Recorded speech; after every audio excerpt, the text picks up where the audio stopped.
We tend to forget that, you know, the founding of America, the founding of this country was an experiment, a great experiment in democracy. We all kind of appreciate that it was a great experiment in democracy, but in so being, it was a great experiment for debt-free money. But in terms of a money system, developing a money system that, you know, didn't really exist anywhere in the world. It did not really exist anywhere in the world, and we'll talk about that. We got over here, you know, what was happening first, way back, you know, in the 1600s, you know, barter, you know, trading, taking the Native Americans' form of treasure, if you will, and moving on to colonial script. Colonial script, every colony, you know, every colony that had a functioning economy had their own currency.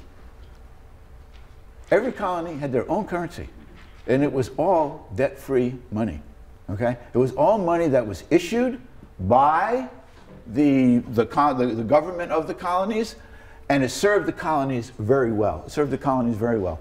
We went on to the Continental, another debt-free currency, okay? Now, this is going to be a little bit controversial, but I'm going to say this, that the Continental itself served the country very well, okay? Served us very well. We'll deal with not worth the Continental. We had greenbacks. Again, a real debt-free currency. A currency that was issued as legal tender by the government, no debt, no interest coming, no national debt, money that paid for things. That concept, paying money to pay for things, is a concept that, you know, is the antithesis of what we have today. Today we wouldn't have any money if we didn't have debt. And that concept is something that I think needs to hit home. And finally, you know, to United States notes. Now, greenbacks were actually United States notes, and so were other forms of United States notes, such as silver certificates, which were issued by President Kennedy. So we have a rich history of debt-free money in this country, and it's lost. And we want to talk about you know, how did it get lost? Colonies solved the money problem. Remember, Benjamin Franklin was in Europe. He spent, you know, about 15 years in Europe trying to convince, actually, well, doing a lot of things, but among them, trying to convince them to leave the colonies to their way of living. And to the question, we don't really understand over here in England, where the Bank of England, a private bank of England, not government-run bank, don't think of it that way, just because it says Bank of England. They said, how are you guys doing this? This is simple. In the colonies, we issue our own money. It's called colonial scrip. We issue it in the proper proportion to the demands of trade and industry to make the products pass easily from the producers to the consumers. How elementary is that, to have money serve as the means of exchange within the economy? There's no need for debt. If anybody sees a need for debt there, you know, please explain to me what it is. We're creating for ourselves our own paper money. We control its purchasing power. We don't let it become inflationary by virtue of expanding it and contracting it.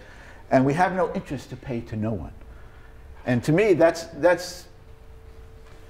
the beauty of where we came from, and that's the beauty, I hope, of where we're going.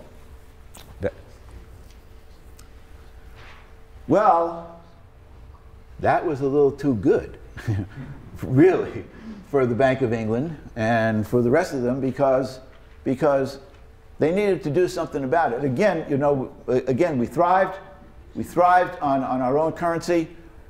We were importing and exporting, and that was a way to get control of us. And in 1764, the British Parliament passed a rule. Remember, we were colonies. We were colonies of the British.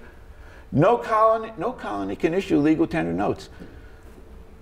By that time, you know, by that time, if you take a look at the colonial currency history, we were almost 100 years of issuing.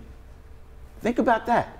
We're almost 100 years into this Federal Reserve System right now, And here we were 100 years into issuing, and the Parliament over there said, no, you can't issue that anymore. You know, Franklin was over there trying to represent us.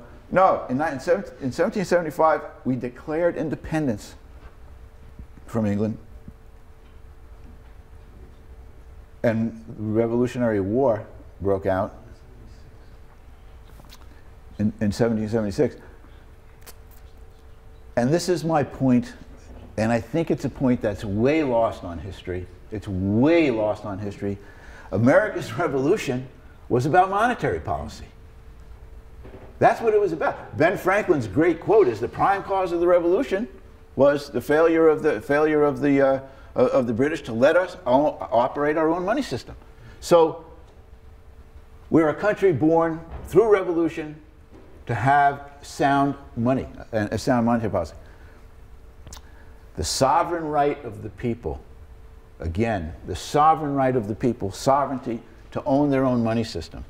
So that's our, you know, that is our beginning. That's how this country got started. This country got started saying, our money is too important to us. We don't want to have anybody else controlling our money.